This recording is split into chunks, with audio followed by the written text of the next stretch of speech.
أعوذ بالله من الشيطان الرجيم شهر رمضان الذي أنزل فيه القرآن هدى للناس وبينات من الهدى والفرقان Al-Ayah. Jamaah Masjid Nurul Islam yang dirahmati Allah, alhamdulillah thumma alhamdulillah, kita masih diberikan kesempatan, kesehatan dan keistiqomahan oleh Allah Subhanahu wa taala pada pagi yang insya Allah penuh berkah ini. Kita dapat melaksanakan ibadah sholat subuh berjamaah. Semoga apa yang kita lakukan pada pagi hari ini diterima oleh Allah Subhanahu wa ta'ala. Rasa syukur kita perlu panjatkan juga kepada Allah Subhanahu wa ta'ala atas nikmat yang telah memberikan kita kekuatan hingga sampai detik ini kita dapat melaksanakan ibadah di bulan Ramadan, baik sholat tarawih maupun puasa pada siang harinya, yang insya Allah hari ini sudah hari yang keempat. Semoga sisa bulan Ramadan selanjutnya Allah senantiasa melimpahkan kepada kita kesehatan serta keistiqomahan untuk dapat melaksanakan dengan sempurna ibadah-ibadah dalam bulan Ramadan dan merengkuh sebanyak-banyaknya keutamaan yang telah dihidangkan oleh Allah di bulan ini. Bapak Ibu yang dirahmati oleh Allah Subhanahu wa taala, bulan Ramadan sangat identik dengan Al-Qur'an. Ramadan dengan Al-Quran seakan-akan tidak terpisahkan, karena Al-Quran diturunkan di bulan tersebut, di bulan Ramadan, baik penurunan pada tahap pertama maupun pada tahap kedua. Al-Quran diturunkan dua tahap oleh Allah Subhanahu wa ta'ala. Yang pertama adalah diturunkan dari Lauhul Mahfuz menuju Baitul Izzah atau Sama'ul Ardi atau langit dunia. Kemudian tahapan yang kedua adalah Al-Quran diturunkan oleh Allah dari Baitul Izzah atau Sama'ul Ardi kepada Rasulullah Muhammad sallallahu alaihi wasallam. Yang pertama diturunkan dengan secara global, yakni langsung mulai dari Al-Fatihah sampai An-Nas secara langsung dari Lauhul Mahfuz ke Baitul Izzah. Namun di tahapan yang kedua Allah menurunkan Al-Quran secara bertahap sesuai dengan konteks dan peristiwa yang dialami Nabi kita Muhammad sallallahu alaihi wasallam. Keduanya sama-sama diturunkan pada bulan Ramadan. Pada tahapan yang pertama, Allah tidak menentukan kapan tanggalnya. Allah merahasiakan kapan Al-Quran diturunkan dari Lauhul Mahfuz ke Baitul Izzah. Hanya Allah menjelaskan di dalam surat Al-Qadr, Inna anzalnahu fi lailatul qadar. Sesungguhnya kami menurunkan Al-Quran pada malam Qadar. Wa ma adraka ma lailatul qadar, lailatul qadri khairum min alfi syahr. Yang mana malam Lailatul Qadar ini tidak ada yang mengetahui kecuali Allah Subhanahu wa taala. Bahkan Rasulullah pun hanya memberikan clue-nya saja, yakni pada malam-malam ganjil di 10 hari yang terakhir. Ini adalah Al-Quran pada tahapan pertama diturunkan pada malam tersebut. Pada tahapan yang kedua Allah menurunkannya ada tanggalnya, yakni 17 Ramadan, yang biasa kita sebut dengan malam nuzulul Al-Quran. Yang mana pertama kali itulah ayat Al-Quran diturunkan kepada Rasulullah di Gua Hira, yakni surat Al-Alaq 1-5.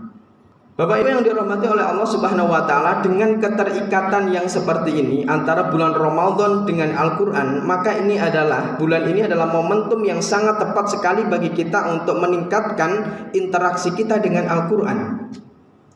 Yang mungkin biasanya di bulan-bulan sebelumnya, bulan-bulan yang lain selain bulan Ramadan, kita berinteraksi dengan Al-Quran hanya sekedarnya saja. Mungkin ada yang 1 hari sekali, alhamdulillah. Mungkin hanya 1 minggu sekali menyentuh Al-Quran. Tapi pada bulan Ramadan ini kita harus lebih. Kita harus bisa meningkatkan interaksi tersebut. Interaksi dengan Al-Quran bisa dengan 3 macam. Yang pertama adalah dengan membaca, yang kedua adalah dengan menghafal, dan yang ketiga adalah mentadabburi maknanya. Manakah yang bisa kita lakukan? Kita lakukan saja. Mungkin yang paling mudah adalah dilakukan adalah yang pertama, yakni kita membacanya. Jika kita sudah terbiasa dengan membaca Al-Quran dan istiqomah dalam melakukannya, maka kita perlu meningkatkan, yakni dengan menghafal atau mentadaburi maknanya. Nah, untuk itu dalam kesempatan ini untuk meningkatkan interaksi Al-Quran, marilah kita dalami apa sih yang ada di dalam Al-Quran, isi kandungan Al-Quran. Al-Quran yang terdiri dari 30 juz, 114 surat dan titik-titik ayat. Kira-kira berapa Bapak Ibu ayatnya? Ayat dari Al-Quran berapa? Sekitar 6.000-an ya. 6.236 ayat. Kalau hurufnya mungkin pernah menghitung, hurufnya berapa kira-kira? Ratusan ribu ya, yang penting ratusan ribu kira-kira adalah sekitar 340.740 huruf. Ini memang selisih antara ulama satu dengan ulama yang lain, tapi tidak jauh-jauh dari angka tersebut, yakni 340.740 huruf. Sekian banyak huruf ayat dan juz ini, Al-Quran itu sebenarnya cuma mengandung tiga hal utama, yakni satu tentang akidah, dua tentang syariah, dan yang ketiga adalah tentang adab ataupun akhlak. Tidak jauh-jauh dari itu semuanya. Yang pertama adalah tentang akidah. Al-Quran adalah mengandung akidah, mengandung tentang ilmu tauhid, mengandung ajaran-ajaran tentang keyakinan kepada Allah Subhanahu wa Ta'ala. Begitu juga dengan turunannya, yakni ketika kita meyakini Allah Subhanahu wa Ta'ala sebagai Tuhan yang satu, dan juga dengan sifat-sifatnya, baik sifat yang berada di Asmaul Husna maupun sifat wajib maupun mustahilnya, wujud kita baqa atau yang kita biasa umpamanya belajar dalam Asmaul Husna, Ar-Rahmanur Rahim, Al-Malik, Al-Qudus, As-Salam, Al-Mu'min, Al-Muhaimin, dan seterusnya sampai As-Sabir. Kita harus meyakininya dan semuanya ada di dalam Al-Quran. Selain tentang keyakinan kepada Allah Subhanahu wa Ta'ala, maka kita juga meyakini bahwasanya di dalam Al-Quran juga mengandung akidah yang menjelaskan tentang malaikat-malaikat Allah, yang ada 10 yang perlu kita hafal. Namun hakikatnya malaikat itu ada ribuan.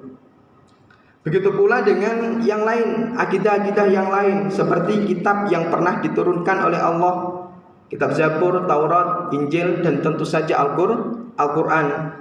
Kemudian tentang nabi-nabi dan rasul yang pernah diutus oleh Allah ke muka bumi ini, baik yang wajib kita hafal yang ada 25 itu maupun ratusan ribu lainnya. Nabi dan rasul itu sebenarnya banyak sekali.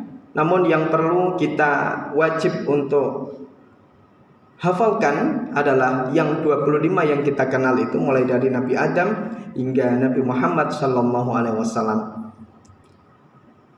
Al-Quran mengandung akidah juga yang berkaitan dengan kepastian tentang hari akhir atau hari kiamat. Dan yang terakhir yang berkaitan dengan akidah yang dikandung dalam Al-Quran adalah tentang ketetapan qadha dan qadar. Hal ini yang biasa kita kenal dengan arkanul iman, rukun iman. Percaya kepada Allah, percaya kepada malaikat, percaya kepada kitab-kitab yang pernah diturunkan oleh Allah, percaya kepada utusan-utusan Allah, percaya kepada hari akhir, dan percaya kepada kepastian qadha dan qadarnya Allah Subhanahu wa Ta'ala. Ini adalah isi kandungan Al-Quran yang pertama, yakni tentang akidah. Yang kedua, isi kandungan dari Al-Quran adalah tentang syariah. Apa itu syariah? Syariah adalah aturan atau sistem yang mengatur hubungan manusia dengan Allah dan juga manusia dengan manusia lainnya. Diatur secara syariah, dan biasanya kita ilmu yang membicarakan tentang ini adalah ilmu fikih. Bisa mengandung satu ibadah, mengandung muamalah, mengandung munakahah, dan juga jinayah. Ibadah adalah seperti yang kita lakukan pada pagi hari ini. Ada ibadah mahdhah dan ibadah ghairu mahdhah. Ibadah maudhu adalah seperti yang kita lakukan pada pagi hari ini, ada syarat dan rukunnya, dan begitu juga ada niatnya. Tapi juga ada ibadah-ibadah yang ghairu maudhu tanpa ada syarat rukun dan juga tanpa ada perlu niat. Seperti berbuat baik kepada teman, berbuat baik kepada tetangga tanpa ada syarat rukunnya, atau menyingkirkan halangan yang ada di jalan, itu juga merupakan ibadah tanpa harus ada syarat dan rukunnya. Kemudian yang kedua yang ada dalam syariah itu adalah tentang muamalah, yakni ajaran tentang transaksi antara manusia dengan manusia lainnya, seperti jual beli, hutang piutang, pinjam meminjam, sewa menyewa, dan lain sebagainya. Semua juga diatur dalam Al-Quran. Yang ketiga adalah tentang munakahah. Munakahah adalah tentang pernikahan, mulai dari bagaimana kita mengkhitbah, khitbah itu melamar, bagaimana menjalankan pernikahan, dan sampai bagaimana kita kalau harus bercerai, masa iddah dan seterusnya ada di dalam Al-Quran. Dan yang terakhir adalah tentang jinayat, hukum pidana. Hukum pidana itu adalah hukuman, punishment bagi umat Islam yang melanggar hukum-hukum Allah. Kalau di dalam negara kita hukum jinayat ini tidak diterapkan 100%, tapi di negara Arab sana sudah diterapkan. Tapi di dalam negara kita hanya mengambil inspirasi dari hukum-hukum itu, kemudian dikonversikan dalam hukum negara. Nah, inilah yang kedua, kandungan isi Al-Quran yang kedua adalah tentang syariat, yang mana salah satunya yakni tentang ibadah biasa kita sebut dengan arkanul Islam, rukun Islam, syahadat, sholat, zakat, puasa, dan haji bila kita mampu. Syahadat merupakan sebuah statement bagi kita, bagi yang masuk Islam, login kata orang sekarang. Login masuk Islam harus mengucapkan syahadat. Kemudian sholat adalah bentuk komitmen kita sebagai seorang muslim. Sholat adalah aktivitas ibadah yang membedakan kita umat Islam dengan non-muslim. Kemudian yang ketiga adalah tentang zakat. Zakat adalah bentuk kepedulian kita kepada sesama. Jangan hanya beribadah hablum minallah saja, hubungan kita dengan Allah saja, tapi juga kita harus kuatkan dengan kepedulian kita dengan sesama. Salah satu buktinya adalah Allah memerintahkan kita untuk mengeluarkan zakat. Kemudian puasa yang kita lakukan pada bulan ini itu merupakan tirakat kita, yakni untuk menggembleng hawa nafsu kita dengan harapan apa yang kita lakukan di bulan Ramadan ini, kekhusyuan, kesolehan di bulan Ramadan ini, kita dapat meneruskannya di luar bulan Ramadan. Dan terakhir adalah tentang haji bagi yang mampu secara fisik, mampu secara harta baik untuk bekal maupun harta untuk orang yang ditinggalkannya, wajib untuk dipenuhi terlebih dahulu sebelum berangkat. Ini adalah tentang syariah. Tentang syariah, kandungan yang kedua dari Al-Quran. Kemudian yang ketiga adalah tentang akhlak, tentang adab. Akhlak atau adab ini biasa termanifestasikan dalam konsep ihsan. Ihsan adalah Allah ka'annaka tarahu fa illam takun tarahu fa innahu yaraka. Ihsan adalah engkau menyembah Allah seakan-akan engkau melihat Allah, atau kamu meyakini ketika kita beraktivitas ibadah kita benar-benar diawasi oleh Allah Subhanahu wa ta'ala. Kesadaran yang seperti ini, kesadaran ihsan yang seperti ini, jika berada pada dalam diri setiap individu muslim, maka secara otomatis mereka akan terkontrol tindak tanduknya, perilakunya, dan akhlaknya pun akan menjadi akhlak yang baik. Karena apa? Karena mereka selalu merasa diawasi oleh Allah Subhanahu wa ta'ala, dan apa yang dilakukannya sadar akan dimintai pertanggungjawabannya di hadapan Allah Subhanahu wa ta'ala. Jamaah Masjid Nurul Islam yang dirahmati oleh Allah, inilah 3 hal yang ada di dalam Al-Quran. Hanya 3 hal saja, yakni tentang akidah, tentang syariah, dan tentang adab. Atau yang kita bisa lebih singkat lagi adalah tentang iman, tentang Islam, dan tentang ihsan. Nah, kemudian bagaimanakah Allah mengkomunikasikan di dalam Al-Quran tentang 3 hal ini kepada kita umat manusia agar benar-benar bisa diterima dan bisa dijalankan oleh kita sebagai hamba Allah Subhanahu wa ta'ala?